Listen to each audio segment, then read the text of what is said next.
Bonjour, bienvenue sur Talents Précieux, le podcast qui révèle ces compétences qui font la différence.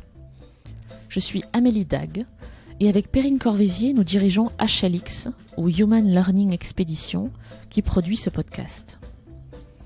Pour tout savoir sur ce que nous faisons et retrouver les références de cet épisode, rendez-vous sur le site humanlx.com, humanlx.com.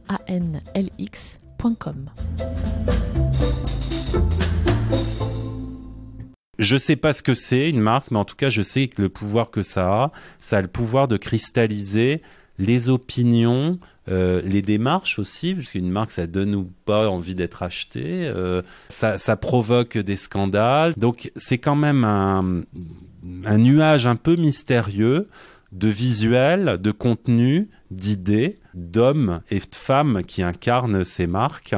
Et c'est là-dedans que que je m'éclate. Christophe Poisson est communicant au sein de l'agence Talons Aiguilles.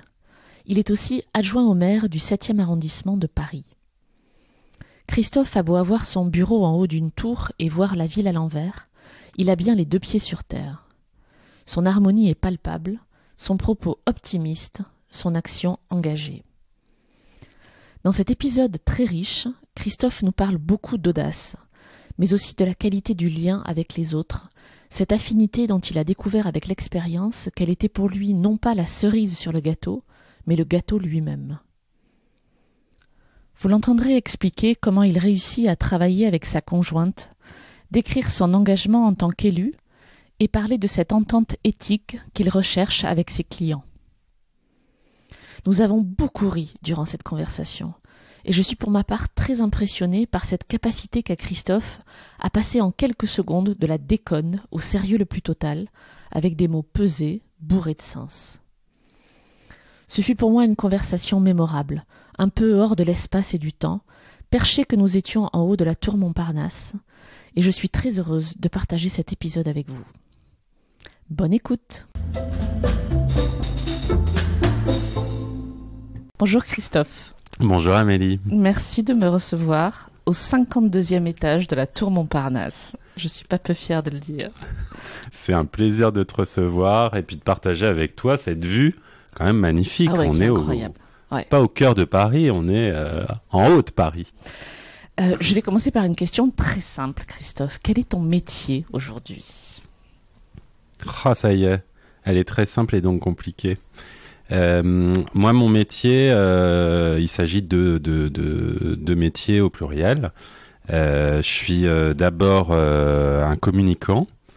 Déjà, le mot communicant est compliqué parce que ça veut dire quoi ? On est publicitaire, on est imagier, on est fournisseur de créativité.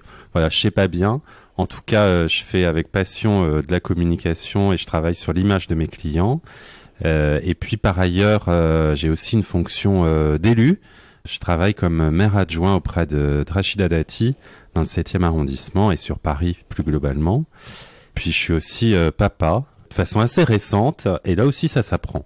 Alors tu es associé dans l'agence qui s'appelle Talents Aiguilles, j'adore le nom. Et particularité, tu travailles avec ton épouse qui s'appelle Florence. Je vais commencer par la question que tout le monde se pose. C'est comment de travailler avec sa moitié ?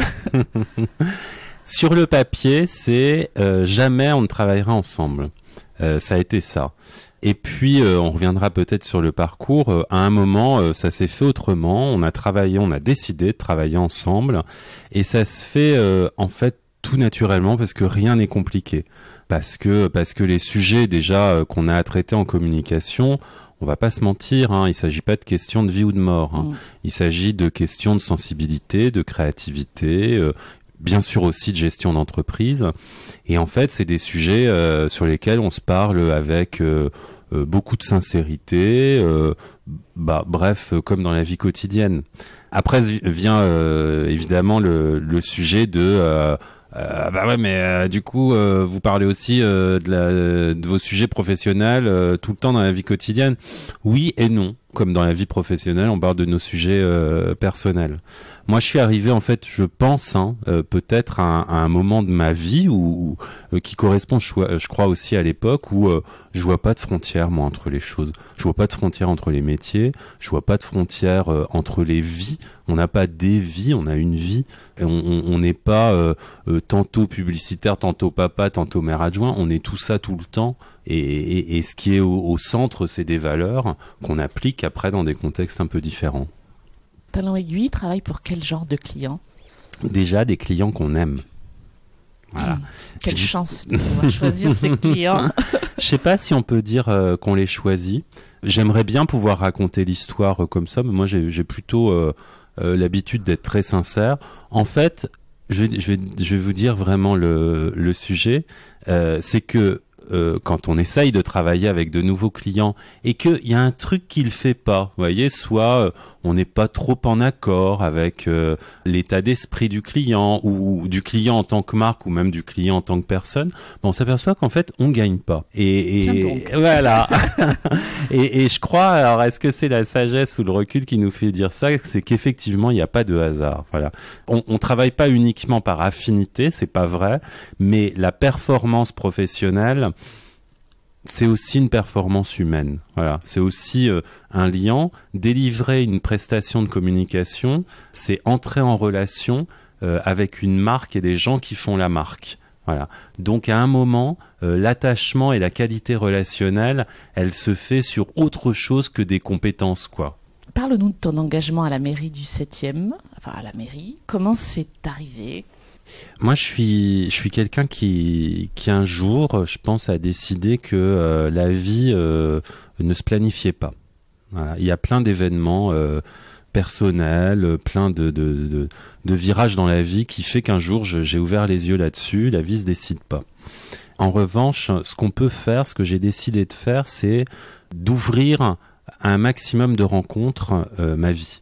Donc moi j'ai soif de rencontrer plein de gens nouveaux, qui me ressemblent pas, qui sont hors des réseaux bien fermés parisiens ou autres.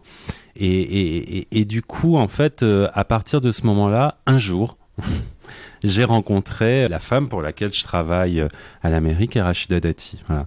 Je l'ai rencontrée sur un sujet qui était lourd de sens, puisque c'était sur le sujet de l'inceste. Une association était venue me voir en tant que communicant. Cette association, c'est le collectif féministe contre le viol, et m'a dit comme ça, on a besoin d'aide, on a un sujet qu'on veut mettre en avant sur la place publique. Le sujet, c'est que en France, l'inceste n'est pas considéré comme un crime. Bon.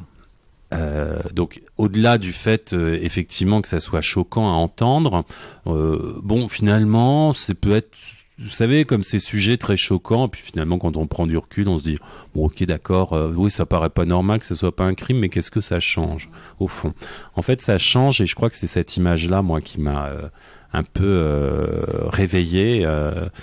Ça change que, en fait, le juge doit, dans tous les cas d'inceste, demander à l'enfant s'il était consentant. Voilà. Et l'enfant doit répondre. Bon, c'est ce sujet-là, moi, qui m'a complètement habité et qui m'a fait dire, effectivement, c'est anormal, il y a un truc qui tourne pas rond.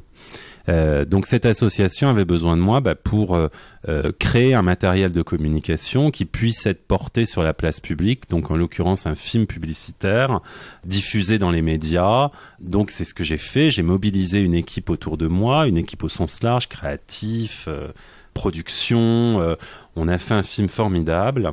Ensuite, il s'agissait d'aller frapper à la porte des médias. Bon, évidemment, sur des sujets comme ça, on y va un peu quand même en mode guerrier. Il n'y a pas trop le choix. Je veux dire, oui, bien sûr que tu vas me donner ton espace publicitaire. Bon. Donc, évidemment, tout ça c'est fait. À un moment, je me suis dit, j'aimerais avoir une personne politique et médiatique qui permette aussi de porter cette voix-là. Et j'ai pensé à Rachida Dati. Et donc, on s'est croisés, en fait, dans la rue. Elle me dit... c'est fou le hasard, quand même. Ouais, c'est vrai, c'est vrai, c'est vrai. Et donc, je lui dis, voilà, Madame Dati, je voudrais vous voir, j'ai un sujet sur lequel j'ai besoin de vous. me dit ok, très bien, on prend vos coordonnées et on vous rappellera. Là, premier doute, parce que, allez, les politiques, et voilà, ils vont pas dire non, mais 2 jours après, j'avais un coup de fil de son cabinet, et 3 jours après, j'étais dans son bureau. Elle m'a entendu, elle a complètement dimensionné, elle, ce qu'elle pouvait faire réellement, au-delà des mots, ce qu'elle pouvait faire réellement, parce que c'était pas des mots dont j'avais besoin, c'était des actions de sa part. Et donc, on s'est connus comme ça, sur le chemin de l'action et de l'action utile, on va dire. Quelle belle façon de connaître une personne. Et donc, voilà, on ne sait plus. Elle m'a demandé quelques semaines après si ça m'intéressait de rentrer aussi dans son équipe de campagne. Et puis, ça a été le cas. Et puis, voilà. Et puis, chemin faisant, à un moment, elle est élue. Elle me demande de la rejoindre comme adjoint. Et oui, je le fais. Voilà. C'est une super histoire. Concrètement, dans les faits, être adjoint au maire d'un arrondissement de Paris, ça veut dire quoi? Qu'est-ce que tu fais? Combien de temps ça te prend? Je sais que tu fais des mariages, parce que je le vois sur les réseaux sociaux. J'adore les selfies que tu fais le samedi matin avec les mariés. À part ça, bien sûr, on a des sujets. En fait, il y a des domaines, en tout cas, de compétences qui nous sont attribués. Moi, je m'occupe sur l'arrondissement de la culture, des associations et de la jeunesse. Ce qui veut dire, en fait, la façon, en tout cas moi, dont je prends le sujet, c'est de générer des projets avec des administrés, avec des associations, pour faire pointer des événements, donc par exemple sur la culture, en tout début de mandat, j'ai rencontré une équipe formidable qui voulait monter un festival de violon et c'est devenu aujourd'hui le Printemps du violon qui est le premier festival international de violon. Alors ça veut dire quoi rencontrer et aider les gens? En fait, d'abord, il est vrai que dans les fonctions d'élus, il y a une sorte d'habit qu'on porte sur les épaules qui fait que les portes s'ouvrent plus facilement. Voilà. Ça, il faut être tout à fait conscient de la chose, c'est comme ça. Mais plus que ça, plus qu'un état de fait comme ça, je crois qu'en fait, quand on prend cette charge, le mot est pas joli, mais c'est effectivement ça, quand on prend cette charge, en tout cas en moi, ça a jugulé un peu l'audace et l'envie de créer des projets. La création, évidemment, elle fait partie aussi de mon métier, puis de ma personnalité, mais de créer vraiment des projets avec les gens. Voilà. Et donc, c'est constamment ça que je fais sur mes thématiques, avec mes associations, les jeunes. Encore dernièrement, on a fait un truc formidable. Moi, j'ai un lycée professionnel sur l'arrondissement qui s'appelle le lycée Gustave Eiffel. C'est un lycée professionnel dédié principalement au métier du tertiaire, donc qui conduit vers des STG, vers des formations comme ça. On va pas se mentir, c'est des formations qui sont pas super cotées en France et un peu laissées à l'écart. Donc on a beaucoup de jeunes avec des parcours difficiles, soit par leur origine sociale, soit par effectivement le vécu qu'ils ont eu. Des accidents de vie sont fréquents. Bon. En fait, on a décidé, en se rencontrant avec la directrice, de tenter un truc qui était d'être un peu out of the box, quoi, de se dire, on est avec des jeunes qui sont là au bord de construire leur vie. Alors, leur vie professionnelle, leur vie au pluriel en tout cas. Au bord d'eux, c'est-à-dire que ce qu'il faut, parce que c'est eux-mêmes qui doivent être constructeurs, c'est l'envie. Voilà, il faut qu'ils aient envie de créer leur vie. Donc, envie de rencontrer leur futur patron, envie d'explorer leur goût, envie d'explorer leurs compétences. Donc, tout ça, on va le mettre sur un autre terrain, on va aller sur le sport. Et on va essayer de créer ces envies sur le sport. Et donc, en fait, avec une salle de sport de l'arrondissement qui s'appelle Champion Spirit, on a mis ces jeunes sur un ring de boxe avec des chefs d'entreprise pendant 1 heure. Et l'heure d'après était consacrée à une table ronde plus classique sur la forme, mais évidemment dans le contexte pas du tout classique, quoi. Voilà, ils venaient de se rencontrer sur le ring, tout le monde en short et voilà. Et après, on parlait, quoi. Donc, dis-moi ce que tu as dans le ventre, puis après, on va parler. En fait, c'est un peu le sujet.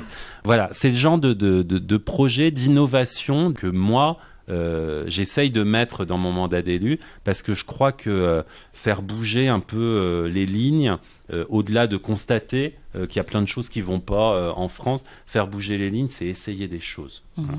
Et le mandat local est passionnant parce qu'il permet de le faire. Est-ce que tu peux nous raconter en quelques mots ton parcours pro, pour le coup, avant de rejoindre ou de créer? Tu as rejoint Talent Aiguille, c'est ça, je crois. Oui. Tu as été communicant, mais dans des grands groupes, je crois. D'abord, j'ai pas été communicant tout de suite. J'ai eu un parcours académique sympa. Enfin voilà, je suis diplômé d'une belle école qui est HEC. J'ai eu, moi, pendant mes études, un truc en tête. J'ouvre les yeux aujourd'hui là-dessus.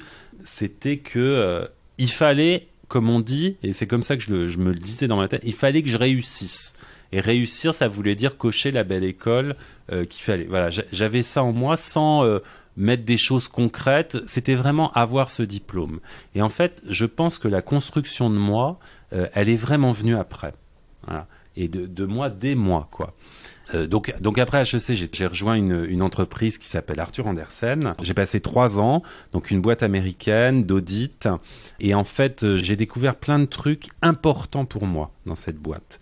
D'abord, ce qui était vraiment le travail en équipe. Et le constat, en fait, qu'une équipe est un équilibre fragile de gens. Alors, même si on peut se dire, dans ces boîtes, ils ont tous le même profil. Non, c'est pas vrai. Oui, d'accord, ils viennent tous, en gros, de 10 formations. Ouais, enfin, sauf que les personnalités, elles sont toutes différentes. Ils ont tous les dents à différents niveaux. Tous une image, bien sûr. Oui. Tous des façons aussi d'exercer leur métier différents et des rapports à l'autre très différents.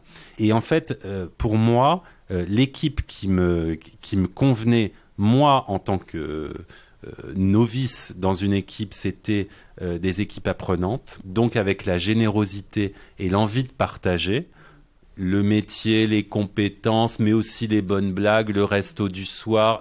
Tout ça est un tout. Ouais. Voilà. Et puis aussi, c'est une boîte, c'est un moment de ma vie où j'ai appris un truc, c'est que derrière le mot hiérarchie, qui, alors même s'il est banni de plus en plus du langage institutionnel, bon, au final, quand on demande aux boîtes comment elles sont organisées, on voit toujours des trucs qui ont à peu près le même sens. Hein. Bon. Et ben, c'est de dire, c'est bien beau en grandissant de se dire, oui, je peux dire si ce jeune, ce stagiaire, il est bien, pas bien, nanana, c'est bien beau ça, mais tu as le droit de le dire à partir du moment où tu acceptes les remontées. Voilà. Donc ce nouvel arrivant, ce nouvel entrant ou ce collaborateur, tu peux exprimer ton point de vue sur ses compétences, mais tu dois aussi être en capacité d'entendre ce qu'il a à dire sur ton management. Et puis, tu deviens créatif. Un beau matin. Exactement, un beau matin, je me suis réveillé. Un papillon s'est posé. Je me suis dit, je suis quand même bien mieux en basket. Ça suffit les costards gris. En fait, un de mes principaux clients chez Arthur Andersen était Havas. Ouais. Pour qui je réalisais un certain nombre de missions d'acquisition, d'agences de pub, en tout cas d'agences de création. Ce qui fait qu'à un moment, et c'est là où j'en reviens encore à ce mot de relation, hein, j'ai découvert ce qu'était ce métier par la relation, en parlant avec les DAF, oui, mais aussi en fréquentant les collaborateurs et tout. Et en fait, ce type de relation m'a donné envie. Voilà. Donc à un moment, le choix était soit je continue chez Arthur et je fais carrière dans une progression qui est à peu près normée dans ce genre de structure, ou soit je change. J'ai changé. J'ai changé. J'ai commencé d'abord dans une agence web qui s'appelait New Run. Voilà, et en fait, j'ai fait mes armes sur la marque, sur aussi le type de collaborateur que je pouvais avoir, qui était plutôt complètement différent, quoi. Dans une agence web, on a des développeurs qui développent, des créatifs qui créent, et puis d'autres qui vendent. Voilà. Autant dire des profils pas très normés, ça a été une vraie différence par rapport à avant, et c'est évidemment ce qui m'a plu, et c'est pour ça que j'ai vraiment mis cœur et passion dans mon métier, parce que mon métier c'était en fait aller à la rencontre de l'autre. Alors l'autre, le consommateur de mes marques, l'autre le client, l'autre le collaborateur, l'autre le mec qui faisait des trucs que je comprenais même pas, mais je savais que c'était très important. Voilà. Ouais. Tous ces autres m'ont conforté dans mon aiguillage. Et donc, j'ai progressé comme ça. Je me suis passionné pour ce qu'était une marque. Et je me suis vraiment spécialisé là-dedans. Une marque, c'est... en fait, je sais pas ce que c'est, une marque, mais en tout cas, je sais que le pouvoir que ça a le pouvoir de cristalliser les opinions, les démarches aussi, parce qu'une marque, ça donne ou pas envie d'être acheté, ça provoque des scandales. Donc, c'est quand même un nuage un peu mystérieux de visuels, de contenu, d'idées, d'hommes et de femmes qui incarnent ces marques. Et c'est là-dedans que que je m'éclate. Tu as rejoint un autre groupe qui s'appelle Australie. Pas juste après. Donc après New Run, j'ai rejoint Havas, où j'ai pu travailler avec passion sur Danone. Quand je dis avec passion, c'est parce que pour moi, le boulot, c'est win-win, quoi. C'est-à-dire que on donne, bien sûr, on se donne, mais il y a un truc qui revient, c'est le sentiment d'utilité. Pour moi, c'est hyper important, ça. Alors, d'utilité à tous les niveaux. Encore une fois, j'ai beaucoup d'humilité et de recul par rapport à mon métier. Je sauve pas des vies, là. Je vois Pompidou, là, depuis on voit beaucoup de choses depuis notre fenêtre. Depuis ma fenêtre. Et là, à Pompidou, il sauve des vies tous les jours. C'est pas mon cas, mais je peux provoquer des sourires par des contenus parce qu'ils sont beaux, parce que cette pub, elle émeut, parce que je peux provoquer des émotions chez les gens.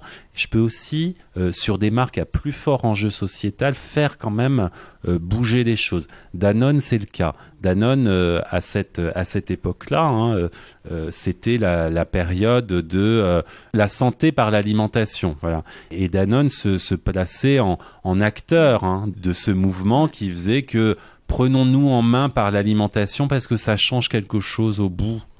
Ça change quelque chose dans notre santé.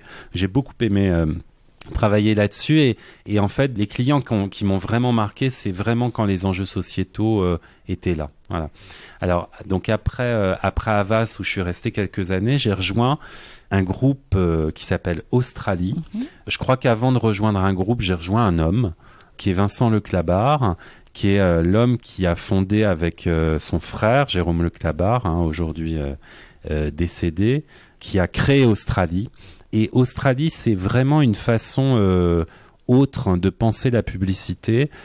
Et de penser la communication, c'est de partir du précepte qui est fort bon, qui est de dire tous les gens, tous les consommateurs, comme on dit, mais tous les gens sont doués d'une intelligence, que la communication, c'est pas un matraquage, c'est un langage, une nourriture et qui génère de l'intelligence chez les gens.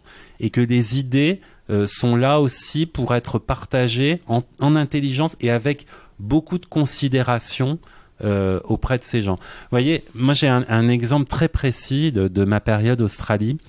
Je travaillais pour un gros distributeur qui s'appelle Leclerc. Leclerc, là aussi, c'est vraiment un distributeur de vérité. Alors, comme par hasard, c'est aussi un distributeur dont le destin ne tient pas à son cours de bourse. Chez Leclerc, c'est des adhérents, et c'est les adhérents de Leclerc, c'est-à-dire des entrepreneurs, des mecs qui savent ce que c'est que ouvrir un magasin et qui savent que le fait que le rayon fruits et légumes soit en place, ça vient pas comme ça. C'est eux qui font Leclerc tous les jours. Et donc, je travaillais pour eux. Alors, bien sûr, l'enjeu de Leclerc, c'est le prix bas, le prix le plus bas, le prix très très bas, le prix moins cher, le prix... bref, c'est quelque chose sur lequel j'ai beaucoup réfléchi parce que tout le monde dit qu'il est le moins cher. Et un jour, j'étais en focus group à Reims pour Leclerc et je faisais parler des mères de famille sur le prix bas. Donc, je testais plusieurs formules, plusieurs façons de voir les choses. Quels sont les leviers pour qu'ils me croient qu'effectivement, chez Leclerc, on est moins cher. Et en fait, à un moment, il y a une mère de famille qui s'est levée, qui m'a dit « Non mais Vous savez, c'est pas parce qu'on est pauvre qu'il faut nous parler comme à des pauvres. Donc le prix bas, c'est moi qui verrai que vous êtes moins cher. Parlez-moi d'autre chose. Voilà. Et c'était une façon à la fois brutale, mais très délicate et très subtile et pleine de sens, de me dire, moi, ce qui m'intéresse, c'est laissez-moi mon pouvoir de consommateur. Je le saurai, hein, si vous êtes moins cher. J'ai tous les prospectus. Il y a une vraie vie, un vrai métier de consommateur. Parlez-moi d'autre chose. D'où viennent vos produits? C'est quoi la qualité? Et puis, c'est quoi la petite histoire, l'imaginaire qu'il y a? Voilà, c'est ça qu'ils voulaient entendre. Et le côté, c'est pas parce qu'on est pauvre qu'il faut nous parler comme à des pauvres. Voilà, c'est rappeler aussi que tous ces gens auxquels je m'adresse par les communications, ils sont doués de raison, doués d'intelligence et veulent une chose, c'est de la considération. Voilà.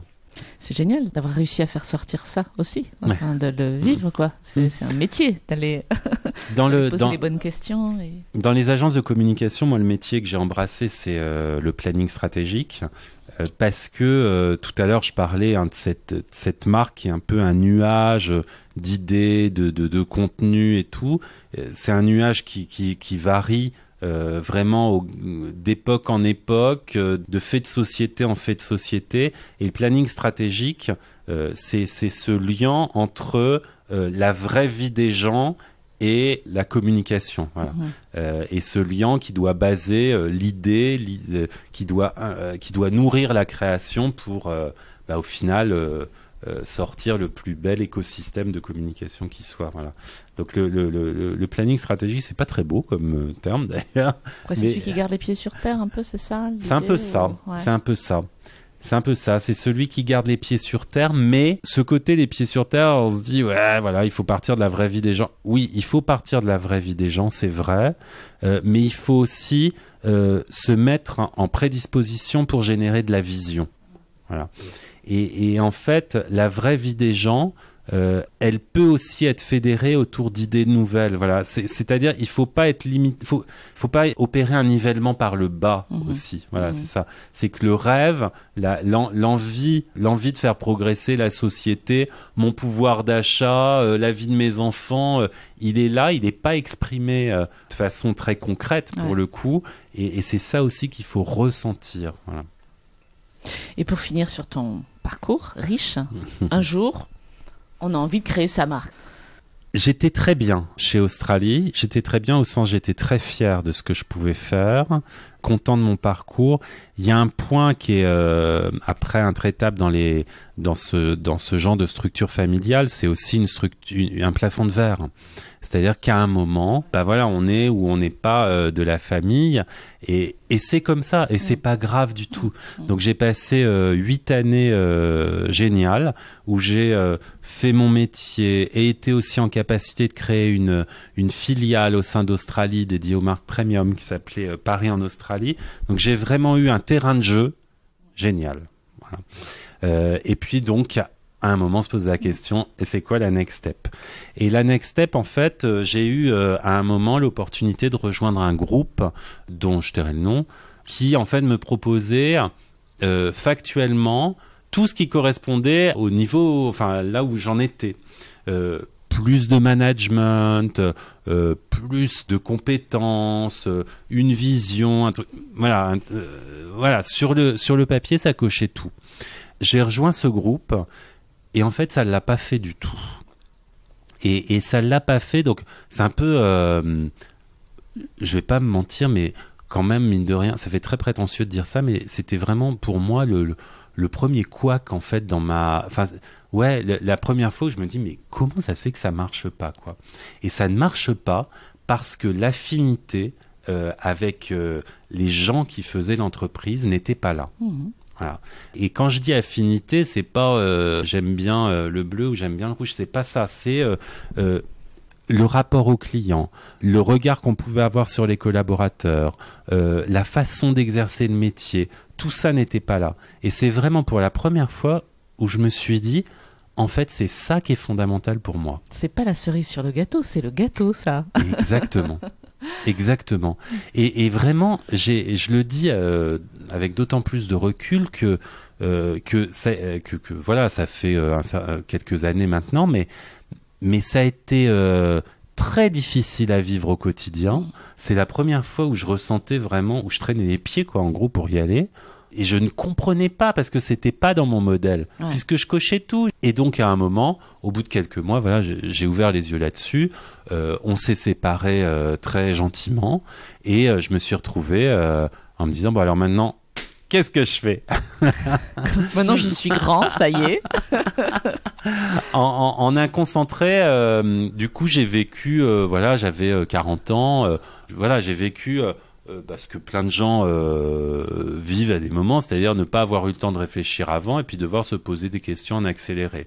Ou pas. Voilà, on ouvre toutes les portes. Alors, on peut rejoindre des marques, comme on dit, aller chez l'annonceur, créer sa boîte, aller dans une autre agence.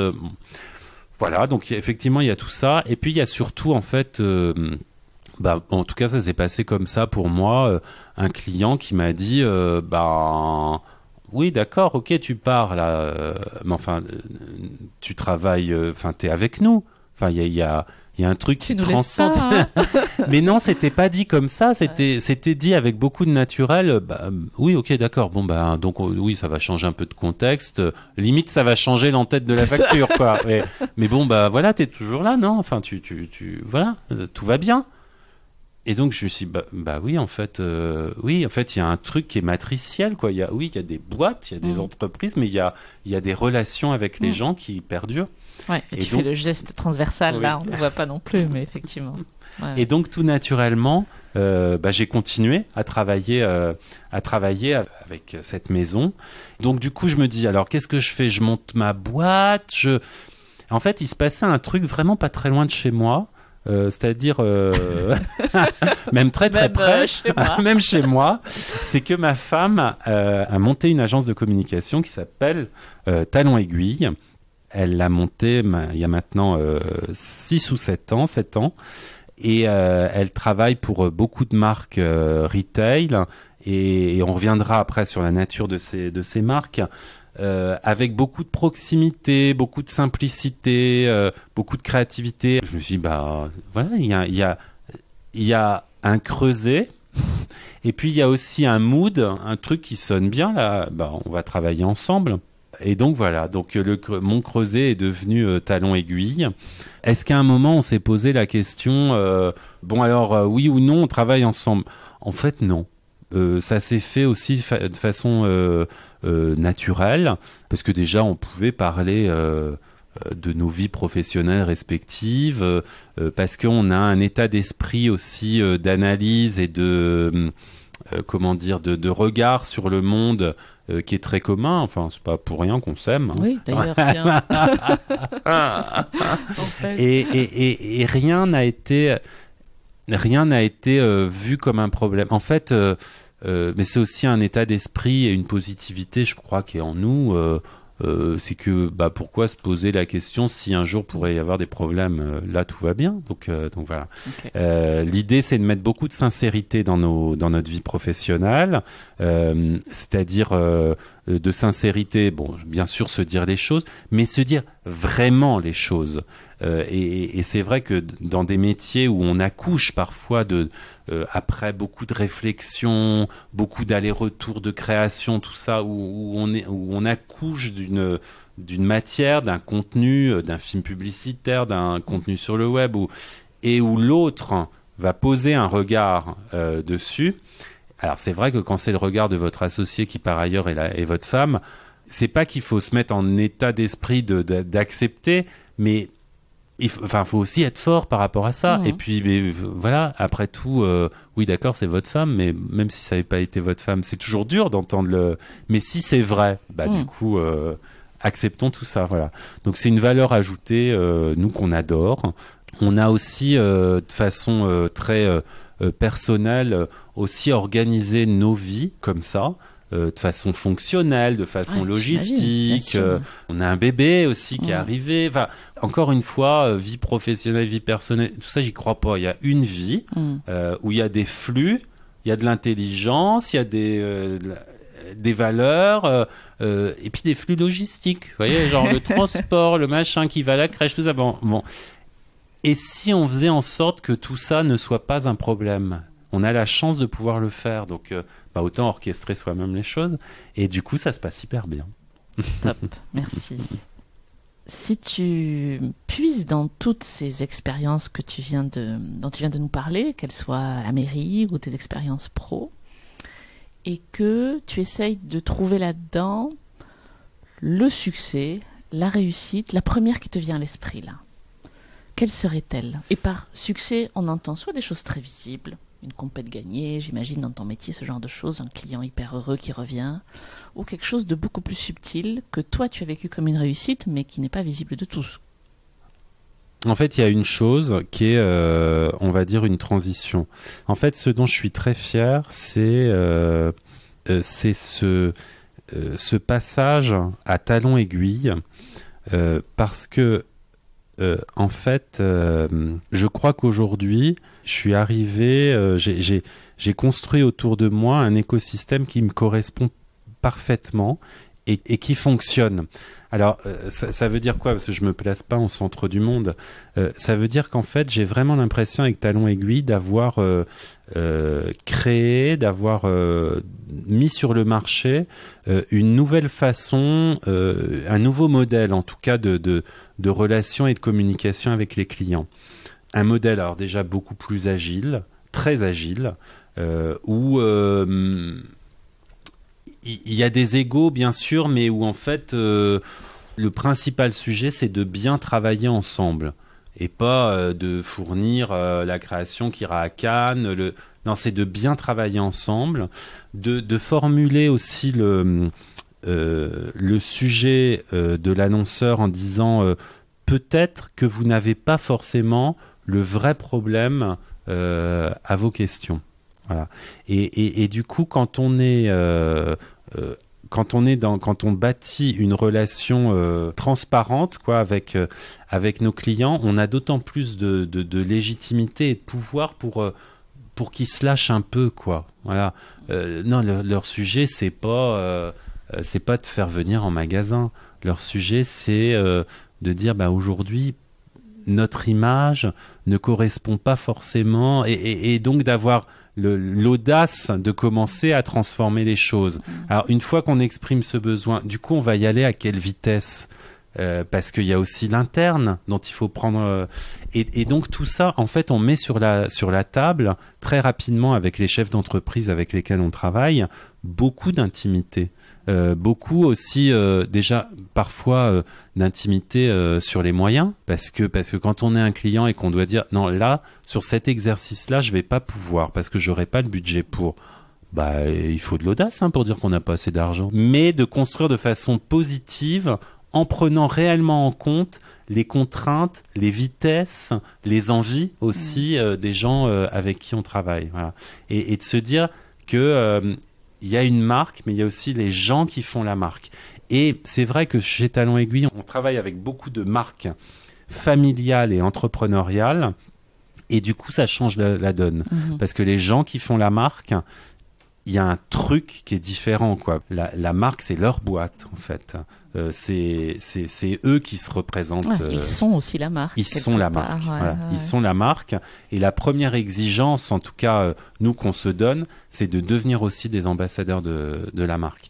Et sur les marques qu'on peut avoir à traiter, on travaille par exemple pour la maison Yves Delorme, qui est une maison très traditionnelle de linge de maison, très traditionnelle, mais au très bon sens du terme, quoi. C'est-à-dire avec toute la beauté, la poésie française, le savoir-faire et l'envie de faire rêver, quoi. Parce que avoir une parure Yves Delorme chez soi, c'est faire rentrer un bout de poésie, un bout d'histoire un peu différente, quoi, un bout de création aussi, et faire reconnaître aux gens que derrière cette parure, on va leur avoir communiqué déjà tout le travail de création, la vraie qualité qu'il y a derrière ce produit, qualité française, mais aussi les avoir fait rêver avec des communications toujours plus oniriques et qui nous emmènent toujours dans des univers surprenants et qui permettent aussi de circonscrire quoi, le langage de communication de la marque.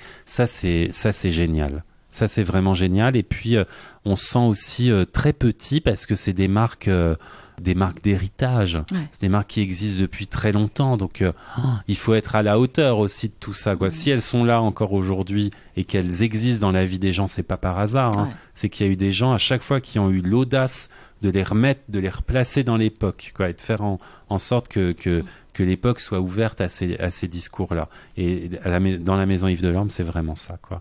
Et puis d'autres marques aussi encore plus entrepreneuriales. Là, on travaille par exemple pour la distillerie Coquerel, qui est une marque à la base de Calvados, installée à quelques kilomètres du Mont-Saint-Michel, mais qui par ailleurs a déjà eu l'audace de se dire que son métier, c'était pas de faire du Calvados, c'était d'être une distillerie. Et donc, ils se sont lancés dans le gin. Cette boîte a été reprise par... il y a eu une succession de père en fils. Ça a permis, en fait, à la marque d'embrasser le développement international, de reconquérir des marchés, et à commencer aussi par celui de la France où le Calvados, c'est quand même du côté du ringard, quoi. Et qu'aujourd'hui, se dire que les cocktails au Calvados, le Calvados inclus dans des recettes de bistronomie, de replonger en fait le Calvados dans la vraie vie des gens, c'est génial d'avoir cet enjeu-là. Et derrière cet enjeu-là, il y a un enjeu de communication, mais il y a un enjeu de valeur. Et c'est aussi en ayant ces mêmes langage avec, encore une fois, les gens qui font la marque, qui par ailleurs aussi est un couple, d'ailleurs, hein, le mari et la femme. Mais ça permet, ça nous donne une vision sur notre métier et puis l'envie d'en faire encore et encore, quoi. Et encore, c'est nous, c'est aussi avec tous ceux qui font Talon Aiguille, hein, qui sont des talents qu'on regroupe et qu'on active autour de cette même vision des choses, quoi. Et franchement, moi, ce que j'adore, c'est être surpris, quoi, au quotidien par les gens. Enfin, parce que les gens, ils me surprennent jamais quand ils font un truc de façon géniale là où ils sont attendus. Bon, bah oui, c'est super, ouais, il l'a fait, c'est super. Mais c'est quand on est dans l'inattendu. Et l'inattendu, c'est l'idée d'un commercial qui est complètement génial. Personne n'est à l'abri d'une bonne idée, quoi. C'est la création qui, de façon spontanée, va présenter des choses. Voilà, être dans l'inattendu, c'est ça la valeur de notre métier aujourd'hui, je crois. Pour revenir à ton succès, donc tu cites... Je ne sais pas tes mots, mais cet écosystème-là que tu contribues à créer, qui est ta réussite, c'est ça en tout cas, c'est la première que tu as voulu citer. Est-ce qu'on peut parler d'alignement ? Ça y est, tu as aligné ce que tu fais avec ce que tu es. Est-ce que c'est un peu ça, ton succès aujourd'hui, ou tu le nommerais différemment ? Il y a beaucoup de vérité là-dedans, dans le terme alignement, mais alors, en fait, il y a un truc qui me fait peur, c'est que si c'est aligné, alors ça y est, c'est fini. Moi, je crois pas que je sois aligné. C'est-à-dire, je crois que c'est, oui, en phase avec ce que je veux être, ce que nous voulons être, ce que Talon Aiguille veut être. Mais le principal sujet, c'est de pas s'en enorgueillir, quoi. C'est vraiment de faire en sorte que tout bouge, quoi. Tout est fragile. On le voit bien, du jour au lendemain, on a des milliers de personnes qui descendent dans la rue. Enfin, les ruptures sont très fréquentes et du coup, il faut être très très ouvert, quoi, par rapport à ça. Donc l'alignement, c'est pas un terme qui me va. Peut-être l'harmonie, oui, ça, l'harmonie, oui. Mais une harmonie agressive, pas passive, agressive active, au sens dynamique. Ouais. Voilà, une harmonie dynamique.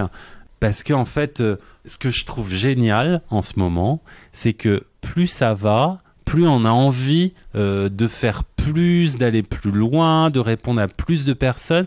Mais c'est drôle, c'est pas guidé par le PNL de l'entreprise ou C'est guidé par la féroce envie d'en découdre, de convaincre. Et puis parce qu'on est un beau modèle, c'est bien beau le savoir-faire, mais il faut le faire savoir, quoi. Voilà. Dans ce succès-là, cette harmonie-là, c'est ton mot. Qu'est-ce que tu apportes, toi? Comment tu as fait pour la construire, cette harmonie, pour la maintenir? Qu'est-ce que tu fais au quotidien? Moi, j'ai eu plusieurs déclics, qui sont peut-être des déclics psychologiques. C'est le fait de se dire que réussir, c'est pas un acte personnel. C'est-à-dire, on ne réussit jamais tout seul, on n'est jamais heureux tout seul. Et du coup, ma volonté a toujours été dans le lien et le lien. Voilà. Construire un lien et entretenir ce lien par du lien. Voilà. Et du coup, je crois que ce dont je suis fier aujourd'hui, c'est que je sais et j'accepte le fait que j'ai besoin des autres. Tu le savais peut-être pas au début de ta carrière, ou tu l'as découvert au fil de l'eau, peut-être? Oui, j'ai découvert ce qu'il y avait derrière. C'est bien sûr, quand on dit j'ai besoin d'autres, oui, j'ai toujours besoin que l'autre il m'accepte dans sa boîte, que l'autre il me. Mais ce que je veux dire, j'ai vraiment besoin de l'autre, quoi. Pas dans ce qu'il peut me donner factuellement, mais dans ce qui peut me donner dans ses idées, dans son regard, dans la considération qu'il porte sur notre projet. Enfin, moi, ce que j'aime, c'est vraiment être en mode projet tout le temps avec cet écosystème d'autres. Voilà. Et l'équipe, pour moi, elle fonctionne quand toutes ces individualités restent des individualités, mais qu'il y a une ouverture sur l'autre qui s'effectue. Voilà. C'est comme ça qu'on crée. Alors justement, dans ce que tu recherches auprès de tes partenaires, tes collaborateurs, même tes clients, est-ce qu'il y a une compétence particulière que tu recherches? Une posture, un comportement? Il y a deux choses. Il y a quand même une sorte d'entente éthique qui est importante. Voilà. Et c'est vrai qu'aujourd'hui, dans mon métier de communicant, je pourrais pas travailler pour n'importe quoi. Voilà. Il y a des choses que je pourrais pas faire. Et c'est pas le côté, c'est facile, tu peux choisir, mais je pourrais pas humainement. Voilà, je pourrais pas. Il y a plein de choses dans la société pour lesquelles je suis pas d'accord. Mais ça va alors oui, bien sûr, l'exemple classique de Monsanto, non, je pourrais jamais travailler pour Monsanto, ça c'est sûr. C'est hors de question. C'est inacceptable. Voilà. Mais plus subtilement, je ne peux pas travailler pour des gens qui mentent, pour une marque qui ment. Voilà. Aujourd'hui, moi, tout le discours des distributeurs sur l'alimentation, je suis pas très à l'aise. Voilà, je suis pas très à l'aise. À quoi bon mentir? À quoi bon vendre de l'éthique, de la santé, du bio, quand c'est pas vrai, quand c'est pas vraiment vrai? Quand il y a tout le temps les petites astérix qui nous font dire que ah ouais quand même bon. Donc moi je crois beaucoup à la transparence, au côté encore une fois parce que je suis persuadé que les gens sont intelligents et que notre vocation c'est aussi de générer aussi cette intelligence, cette réflexion. Si on n'est pas à l'objectif, pourquoi l'anticiper? Autant partager les choses, dire que bah ouais, c'est notre projet d'arriver là, qu'il y a des étapes, que je crois que ça c'est beaucoup plus intelligent que de vendre à tout va des choses. Et du coup ça me poserait problème. Donc j'ai besoin aussi dans cette harmonie dynamique d'une certaine éthique, d'un certain alignement pour le coup avec mes idées et de mon regard sur la société et le monde. Et puis le deuxième point, ça c'est un truc très personnel, c'est qu'à un moment j'ai quand même vraiment besoin de partager de l'audace, quoi. Voilà.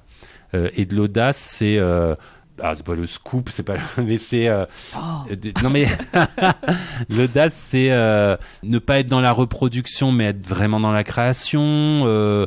Oser être singulier, oser, quoi. Et que le risque, ça fait partie aussi des choses qui changent le monde, quoi. Donc c'est bien de risquer. Alors, si on prend l'exemple d'un nouveau client, d'un prospect, je ne sais pas quel est le terme que vous utilisez, une rencontre qui a lieu, un client que vous ne connaissez pas, il n'y a pas écrit Monsanto sur la boîte, donc c'est pas évident de connaître ces valeurs de l'extérieur. Comment tu fais pour détecter? C'est peut-être pas conscient d'ailleurs. Toi, tu vas pas te dire, attends, est-ce qu'il coche les 2 cases de l'audace et de l'éthique? Comment tu sens ça? Est-ce que c'est la pratique? Tu les vois 1 fois, 2 fois, 3 fois? Est-ce que tu poses des questions particulières? Est-ce que c'est juste de l'intuition? Bon, alors, il y a beaucoup de clients, il y a beaucoup de clients très différents. Là, par exemple, j'ai rencontré un futur client, j'espère, qui est une maison de liqueurs de fruits.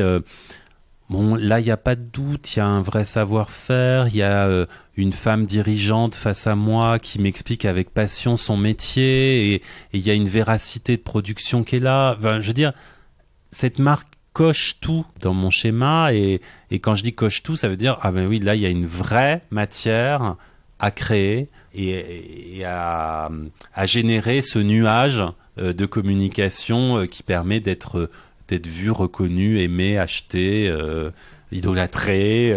Après, il y a d'autres types aussi de structures. Alors, je pense à des structures très traditionnelles dans l'ordre hiérarchique, dans la structure d'actionnariat, où là, je pense que c'est une histoire aussi de communication avec le dirigeant. Je vais prendre un exemple très concret. Il y a quelque temps, j'ai travaillé pour un distributeur de beauté qui s'appelle Nocibé. Et donc, c'était une époque tout à fait charnière, puisque la marque, enfin le réseau, 750 parfumeries en France, venait d'être... Il y avait un changement de fonds d'investissement et la nomination d'une nouvelle dirigeante, en l'occurrence qui s'appelait Isabelle Parise, qui reprenait avec tout son dynamisme, son courage et sa vision cette entreprise. On se voit, elle me dit « Oui, ce que tu me racontes, c'est très mou ». Me dit « De toute façon, tu peux rien comprendre en tant qu'homme à la beauté ». Et puis, elle me dit « Moi, il y a un truc dont je suis sûr, c'est qu'il existe vraiment un lien tout à fait particulier entre mes conseillères beauté et mes clientes, et que c'est ça la différence Nocibé par rapport au gros méchant de Sephora.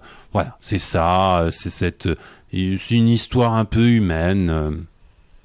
Ok, donc je repars de là un peu... voilà, bon. Et en fait, je prends ça comme déjà une vraie vision de dirigeant. Après, est-ce que j'étais d'accord avec ça ? J'en sais rien si j'étais d'accord, c'est peut-être vrai, c'est peut-être faux. Donc, mon premier acte de communication, ça a été de faire en gros, d'aller dans les boutiques, alors pas tout seul, mais d'envoyer plein de gens faire des visites mystères, de passer des journées avec des conseillères, et de faire un audit, en fait. Et de mesurer cette relation tout à fait particulière entre les clientes et les conseillères.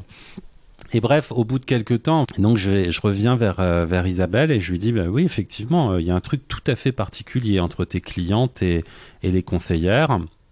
Le truc tout à fait particulier, c'est qu'elles sont copines, en fait. Donc, il y a beaucoup d'affect, beaucoup de reconnaissance, effectivement, beaucoup de considération, mais sur des sujets presque totalement illégitimes pour toi. Et quand on est copine, on fait pas son métier de conseillère beauté, et quand on est copine, on vend pas. Voilà. Et donc, en fait, le premier acte fort de communication, ça a été de recentrer toute la boîte sur le protocole de vente. Mais de dire que... Alors, on aurait pu réunir toutes les conseillères en disant « Dis donc, vous faites pas votre métier ». Non, il fallait redonner de la fierté d'être conseillère beauté. Pourquoi c'est plus facile de demander des nouvelles des enfants à Monique que de lui dire « Oh là là, le teint, là, ce matin mais parce qu'il n'y avait pas encore la façon, le langage d'y aller, peut-être même vraiment le protocole de geste pour y aller. De cette première relation, elle était peut-être, avant d'être verbale, elle était peut-être tactile. Enfin, et donc revoir tout ce protocole d'accueil et de relation client. Et en fait, c'est ça que j'ai aimé, c'est qu'à partir d'une vision de dirigeante, se poser la question est-ce que je suis d'accord ou pas, et de rechallenger la chose. Et quand un dirigeant a la capacité et l'ouverture d'esprit pour accepter ce retour-là, on se dit quand même, il y a un truc bien fort et j'aimerais bien faire quelques années avec eux, et c'est ce qui s'est passé. Top, super. Est-ce qu'il y a une chose que tu aurais aimé apprendre plus tôt dans ta carrière, voire dans tes études? Moi, avec le recul, ce que j'aurais vraiment aimé trouver plus tôt, alors oui, sans doute dans mes études, c'est le fonctionnement d'un projet, en fait. Le fonctionnement d'un projet, au sens, c'est pas aller d'un point A à un point B, un projet, c'est aller ensemble d'un point A à un point B, voilà, et apprendre à générer de la construction ensemble. Et je crois que ce truc-là, en fait, ça s'apprend de façon empirique, voilà. Je pensais à ça aussi par rapport à mon métier de maire et de travail avec les associations. Les associations, c'est des porteurs de projets dingues qui osent tout, ouvrent les portes. Et ce projet, avoir ce sens du projet, je crois que j'aurais vraiment aimé le ressentir avant. Voilà. Et ça, pour moi, c'est générer plus de diversité, plus de construction collatérale, et puis parfois aussi plus d'audace. Beaucoup plus d'audace. On a tous plus ou moins en tête, plus ou moins consciemment, je veux dire, en tête, le nom d'une ou deux personnes qu'on a croisées dans notre vie professionnelle, qu'on côtoie peut-être encore aujourd'hui, et qui nous a impressionnés de manière positive. Dont on se dit, waouh, quand je serai grand, j'aimerais bien être comme elle. Voilà. Sans nous dire qui est cette personne, si tu as quelqu'un en tête, est-ce que tu peux nous dire en quoi il ou elle t'a impressionné, en quoi il était différent des autres, qu'est-ce qu'il faisait de particulier, ou peut-être comment le faisait-il, qui l'a rendu singulier? Oui, j'ai une personne, bien sûr, en tête. Bon, j'ai plein de personnes, mais concrètement, dans ma vie professionnelle, j'ai une personne en tête. Au-delà de ses compétences, de son background, de ce qu'il a pu construire dans sa vie, je crois que là où il m'a beaucoup impressionné, c'est que justement, avec tout ce parcours, il avait un regard extrêmement lucide sur ses incompétences, sur ses faiblesses, et il partageait ça. Parce que du coup, derrière ce mec qui avait réussi sa boîte, qui porte plein de collaborateurs, qui travaille pour les plus grandes marques, il y avait un moment où on entendait « Non mais ça, je ne sais pas faire ça. Ça, je n'y connais rien, je peux pas juger de ce que tu as fait. » Ça, j'ai trouvé ça dingue. Et ça a été extrêmement inspirant pour moi. Toi qui t'occupes de la jeunesse à la mairie du 7e, j'imagine que tu es amené à peut-être donner des conseils à des jeunes qui entreraient sur le marché du travail. Tu parlais de votre projet avec le lycée professionnel tout à l'heure. Qu'est-ce que tu leur dis aujourd'hui ? Tester ses envies, créer des envies, rencontrer des gens, essayer, se planter, réessayer. C'est-à-dire que ce que je lui dis, ce que j'ai envie de lui, enfin ouais, ce que je leur dis, en tout cas, c'est mettez-vous en vitesse d'inspiration, quoi. L'inspiration, ça vient pas derrière un écran sur Internet, c'est pas vrai, c'est pas comme ça que ça se fait. C'est pas dans vos cours, c'est en faisant des choses, en rencontrant des gens, en étant dans cette espèce de matière humaine et oser le besoin de conseil, oser la demande de renseignement. Faites ça. Voilà, faites ça. Faites-le avec vos mots, votre personnalité. Faites-le. On a beaucoup parlé de compétences comportementales là. Tu viens de parler d'audace, tu as parlé de collaboration, de soft skills. Quelle serait ta définition de ce sujet-là ? Soft skill, il y aurait évidemment cette définition qui est complètement bateau, qui est de dire c'est toutes ces qualités humaines ou qui sont perçues comme des petites touches et qui pourtant font la différence. Bon, voilà, une fois qu'on a dit ça, on va pas très loin. Je crois que toutes les soft skills sont chapeautées par une qui est l'ouverture à l'autre. Je crois que c'est vraiment ça. Et de l'ouverture à l'autre vient l'intuition, vient la considération, vient l'analyse. On exerce chacun nos métiers, quels que soient les métiers, jamais sous le tunnel du Mont Blanc. Là, on est dans un écosystème où on est tous reliés. celui qui doit réussir, c'est pas nous, c'est l'écosystème. Voilà. Donc il faut être vigilant. Toute notre attention doit être basée sur ces synapses entre les gens. Voilà. Super. Qu'est-ce qu'on peut te souhaiter pour la suite de ton parcours professionnel ? Plein de nouvelles opportunités de rencontres. Je crois que moi, mon parcours, avec un peu de recul, ça a été un moment, ça a été aussi des moments de lucidité où j'ai pu me dire que là est mon envie, là est mon moi. J'aimerais garder ça. On s'éclate aujourd'hui à construire, à faire rayonner Talon Aiguille, à essayer de roucouler auprès des fenêtres de nos clients et de voir qu'on nous ouvre avec plaisir et avec utilité aussi. Ça, j'aimerais vraiment aussi le garder, essayer de monter en puissance. Et puis, pour moi, une suite réussie, ça serait que aujourd'hui, c'est se dire dans 10 ans que il y a 10 ans, j'avais aucune idée de là où j'aurais pu aller. Voilà, plein de choses nouvelles, la nouveauté. Voilà. Puis de jamais être vieux. Surtout pas. Jamais. Moi, la vieillesse, pas au sens âge, hein, la vieillesse d'esprit, la morosité d'un regard, hein, c'est paradoxal, mais la morosité d'un regard sur la société me fait fuir et m'angoisse. Oh, les jeunes, c'est nul. Non, c'est formidable. Lors de cette rencontre entre les jeunes de Gustave Eiffel, de ce lycée professionnel et des chefs d'entreprise, les premiers surpris, ça n'a pas été les jeunes, ça a été le reste, parce que il y a une richesse qui est incroyable, incroyable. Est-ce qu'il y a autre chose qu'on n'aurait pas abordé durant cet entretien ?